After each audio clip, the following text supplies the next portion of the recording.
I'm Max Dalton, and in this video, I'll show you how to prevent your Reddit profile from appearing in public search engine results like Google. Step 1. Open the Reddit app on your iPhone, iPad, or Android device, and then tap your profile icon on this screen. A menu opens. Step 2. Tap Settings in this list of options. Step 3. Navigate to the Account Settings section and then tap your profile name in this section.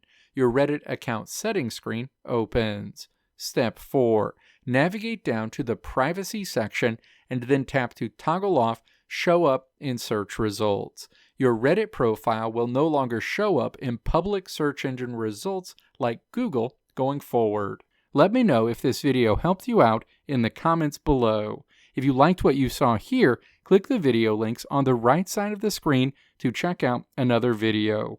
Or click the logo on the left side of the screen to check out my tutorial website at www.maxdalton.how.